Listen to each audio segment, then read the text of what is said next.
그 리버풀하고 이제 벤피카 경기. 이제 오늘 좀 지켜볼 만한 포인트는 뭐였냐? 벤피카가 홈 경기였잖아요. 그러다 보니까 이 원정에 갔을 때, 안필드에 갔을 때는 승산이 없을 것이다 라고 판단을 한 건지 오늘 홈에서 상당히 수비 라인을 높게 형성하는 모습을 보여줬습니다. 수비 라인을 절대 뒤로 물러서지 않고 좀 더 높게 형성하는 모습을 보여줬어요. 그리고 오늘 이 리버풀의 공격 라인이 마네, 디아스, 살라였거든요. 그런데 여기서 이 벤피카에 조금 아쉬웠던 점이 뭐였느냐? 최전방에 마네가 배치됐잖아요. 근데 마네는 수비수를 등지고 하는 플레이나 좀 수비수가 밀집되어 있을 때 버텨주는 플레이는 마네의 강점이 아니거든요. 그렇기 때문에 오히려 벤피카가 그냥 수비적으로 내려갔다면 오히려 그냥저냥 좀 수비적인 부분에서 마네나 살라나 디아스에게 공간을 안 내주는 그러한 축구를 할 수가 있었습니다. 그런데 벤피카가 이 선수 구성을 보면 워낙에 공격적이에요. 일단 누네스가 있죠. 최전방에 유명한 누네스, 그리고 그 밑에 라모스라는 선수가 있습니다.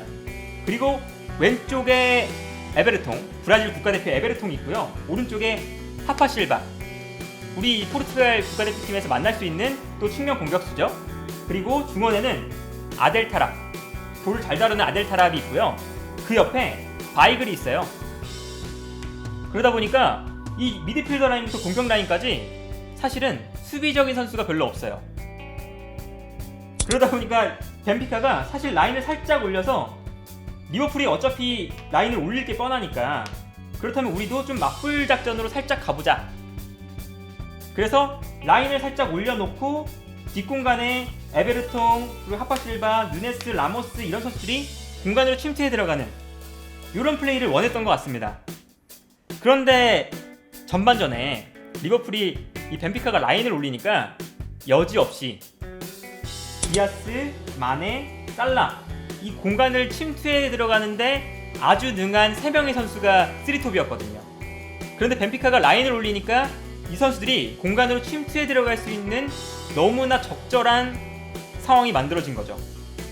두 번째 득점을 보면 이게 확실히 나오는데, 두 번째 득점이 나올 때 이 아놀드의 롱패스를 마크하지 못했어요, 벤피카가. 그러니까 공간으로 라인은 올라왔는데 아놀드의 롱패스를 열어준다?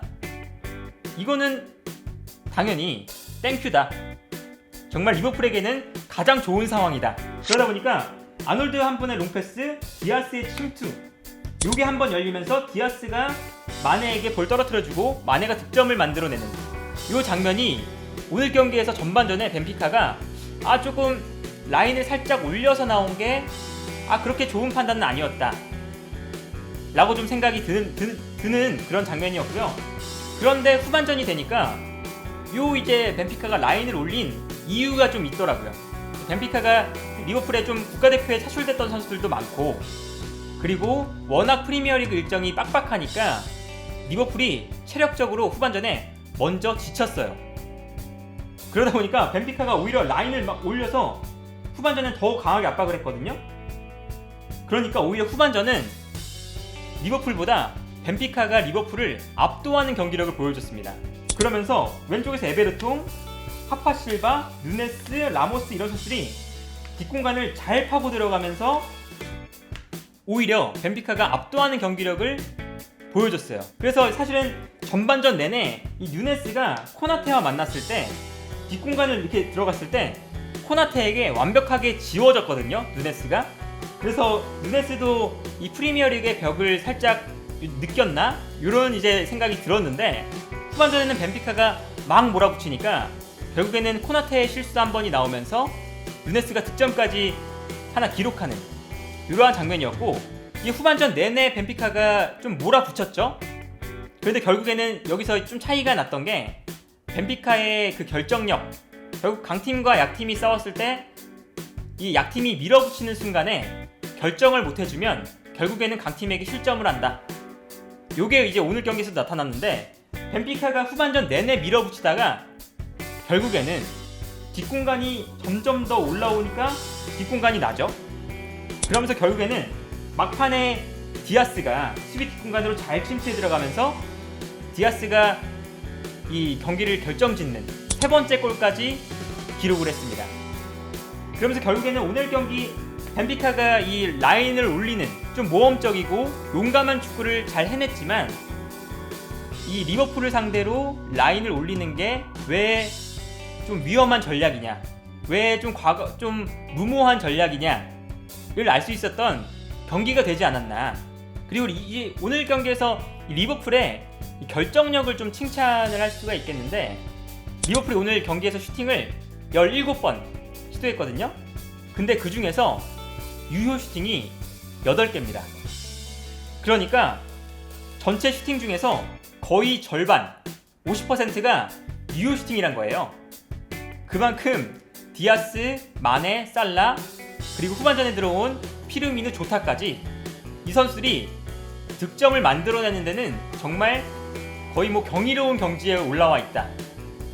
그래서 리버풀은 한 번 제대로 걸리면 득점을 만들어내는데 굉장히 효율이 좋은 팀이고, 이러한 리버풀의 결정력이 지금 리버풀을 상대하는 팀들에게 굉장히 부담감이 될 수밖에 없는 그런 상황을 만들어내고 있다 라고 볼 수가 있을 것 같습니다. 그리고 리버풀의 오늘 또 강점이 하나 더 나온 게 리버풀의 코너킥 상황이죠. 이 코너킥 상황에서 어떤 최근에 모습을 보여주느냐, 이 저번 그 영상에서도 한번 설명을 해드렸던 것 같은데, 보통 로버트슨이 왼쪽, 그리고 아놀드가 오른쪽에서 코너킥을 처리합니다. 보통 그렇죠? 그런데 여기서 이 로버트슨과 아놀드가 볼을 처리할 때는 바깥으로 감겨오잖아요. 보통 이렇게 이제 바깥으로 감겨오는 경우가 많죠? 그러다 보니까 요걸 이제 리버풀이 활용을 해서 어떻게 하느냐면, 키가 큰 선수들, 반다이크나 코나테 혹은 마팁 같은 선수들이 바깥쪽으로 좀 돌아나갑니다. 그러면서 먼 지역에서 떨궈주거나 슈팅으로 마무리하는 그러한 이제 코너킥을 자주 시도하죠. 그래서 오늘 경기에서도 코나테가 득점을 할 때 로버트슨이 좀 길게 크로스를 올려줬고, 로버트슨이 골대 먼 쪽으로 이 코너킥을 보내줬고, 뒤쪽에서 코나테의 헤더가 나오면서 득점이 만들어졌는데, 요게 조금 안 풀린다 싶으면 리버풀은 언제든지 키커를 바꿀 수 있어요. 로버트슨, 아놀드의 자리를.